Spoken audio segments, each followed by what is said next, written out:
Hello viewers, you are welcome again to my channel. My name is Famatanto. I'm all the way from Cameroon here in Kibisi in the western part of Kenya and Bungoma. And I did a training online on water conservation, and today I am in one of the centers where I did the training, and I'm one of the participants and a member of the organization that organized the training. So I just came to see them to see what they are doing, and amazingly, she's going to tell us what the center is all about. And good to see you, ma'am. You too. Wow, my name is Famatanto, And what's your name? My name is Vera. Okay. And Yes. what's your organization all about? Our organization is Co-Health and Wealth International, Okay. but we under Co-Health and Wealth International, we also have Co-Health and Wealth Family Initiative. Okay. And so this organization has to do with empowering the community Okay. so that the people in the community can find prosperity. Okay. And our vision is prosperity in all for all, Okay. meaning that we empower people. Yes. We empower people to be sustainable in all aspects of their lives, Okay. and all people in that for that matter. So we work with all people, Yeah. and we help them to be self-sustainable in all aspects of life, from financially, emotionally, physically, and so we focus on the holistic person. Okay. Yes. Wow. So now, when I did the training on water conservation, water catchment, water handling, so what did you learn from the training? The training was quite beneficial to us Okay. because after the training, there are several projects that have been implemented. Before, we were struggling with water in the community. Once the rains are over, the wells dry, and people, the streams that are around us are dry, Yeah. and people have to go very far to get water. But after the training on water conservation, we have conserved our streams. We have planted trees around our water catchment, and so we are preserving the water catchment areas. After the training, we found someone who has helped us to set up through making more help. Okay. We've been able to put up water tower Okay. that is now supplying water to the community. Yeah. So there is enough water that even after the rains are over, people can go to the dam and they can fetch clean water. Wow. Besides that, people learned how to harvest water, That's the right. rainwater, and so quite a number of farmers who are able to get even loans from the cooperative. Yeah. They are able now they have installed tanks in their houses, Wow. and so there are quite a number that are harvesting the rainwater. Wow. And so we are so proud that from the teachings, Yeah. indeed we can see the results. Wow. Yes. Wow. So now we are in Kibisi Garden. What is Yes. Kibisi Garden? Kibisi Gardens is where this is our model farm, Okay. because this area where we are working, the community, it is a farmer community. Okay. And so this is our model farm, where we train all the community members on how to do farming. So this is in-house farming, and outside there you can see outside farming. Okay. And so farmers come from here. Through our agriculture people, they are able to learn how to do farming. That's right. They are able to have their kitchen gardens. That's right. They are able to utilize their land so well. Wow. And we have encouraged people to have a saving culture, whereby they have become part and parcel of the cooperative that is here. Actually, they registered a cooperative. And so through the cooperative, they are able even to get small loans. Yeah. Those who are able to do irrigation, they can do drip irrigation. That we were taught through also another Ashoka fella, Okay. Adebo Wale. Oh wow. And so people here, there is quite a lot of progress that is happening here. Wow. Yes. So now, what are the difficulties are you people facing? What are your challenges? The challenges that we are facing here is the land is small and the population is quite high. Okay. People have planted sugarcane, Yeah. and so sugarcane has eaten into the farms, and so most people do not have enough land to farm Okay. for their daily food. Yeah. And so that is the challenge we are facing here. But we are trying to help the farmers to see that these other cash crops, these other fast growing crops, like vegetables and and other foods. Yeah. They take a shorter time, and they are able to provide for the family. They are nutritious for the family, and so sugarcane is a long-term crop. That's right. And for it to be profitable, someone has to have a big land. Okay. And so the smaller the land, the sugarcane does not even profit the family. And there is hunger because now people cannot eat cane.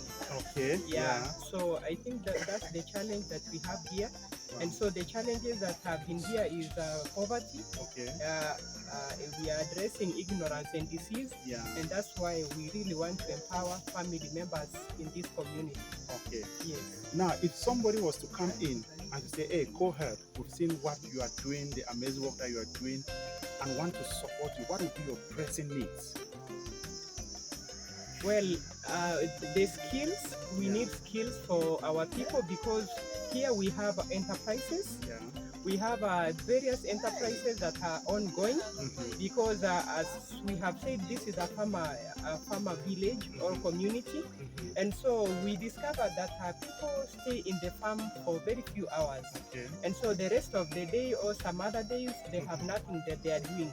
Okay. And so we saw what is a way to address poverty and to supplement and to make their time usable. That's right. And so we began enterprises. We have quite a number of enterprises, from tailoring. Okay. We have those who make clothes and bags. Yeah. We have those ones who make plastic bags for shopping. We have a jewelry department. Yeah. We have also tapestry and mat and carpet making. We also have another weaving department that makes shawls for shawls and sheets and material. And so quite a number of machines are required for them to move to another level of their production. Okay. And so those are the things we are looking into. And so even more skills that people can offer for the people to become, more engaged. Yeah. Those are the things we are looking into. Yeah. And also we work with institutions. Okay. Co-health and wealth works under 5 pillars. Okay. The 5 pillars is education. Yep. Whereby we focus on now the youth in schools. We give them mentorship. Okay. We train them on basic hygiene and several other things.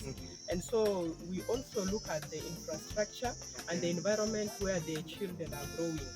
And so there are schools which, when you look at the structures under which the children are learning, they are not so good. And so those are areas when we find someone who can support in areas of infrastructure and learning materials, then now they are welcome in that part. But then there is quite a lot that we are doing in terms of school. And another department, another pillar besides education is the pillar of health. In health, we do primary health care, whereby we train people how to basic hygiene in the home and wherever they are, and also nutrition. That's right. And things that are preventive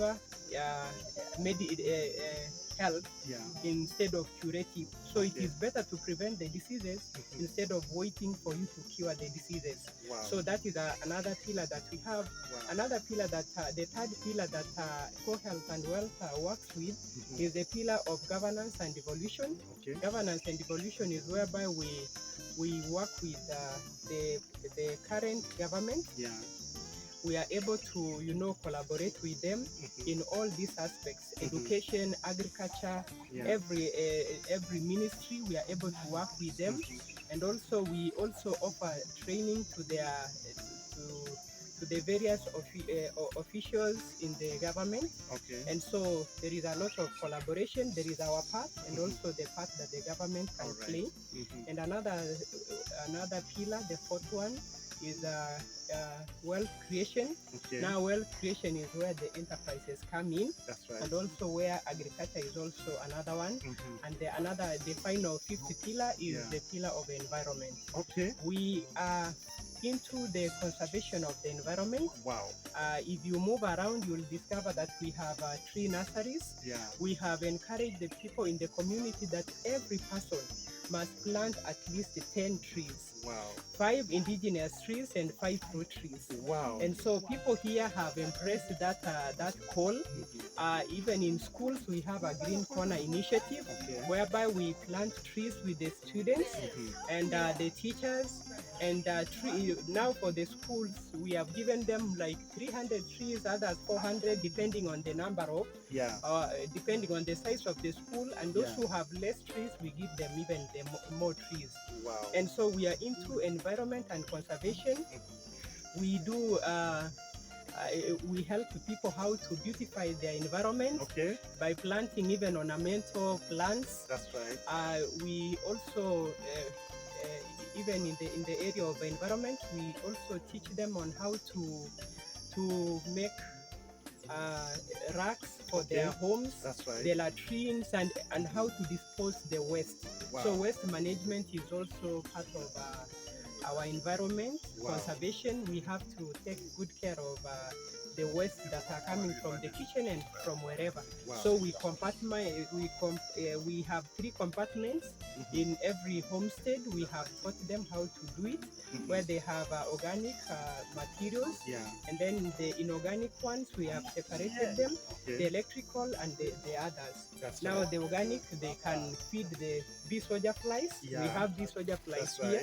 We have taught farmers how to keep the bee soldier flies. Now those are also used for feeds, and also they can be made into manure. Wow. Yes. This is unbelievable what people are doing here in the rural communities.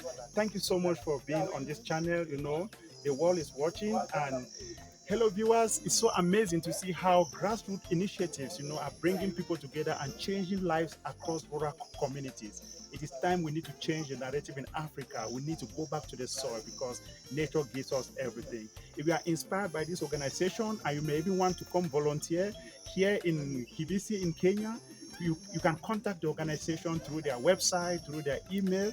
You know, I came all the way from Cameroon to see what they were doing with the training. I trained them online on water conservation, and it's so amazing to see how they have done a lot. Access to clean water is a universal human right, and we need to make sure that every community should have access to clean water, safe organic food. Please, thank you so much for coming. Thank you for watching this video. Keep on subscribing, keep on sharing. I am Farmer. No farmer, no future. Peace and blessings.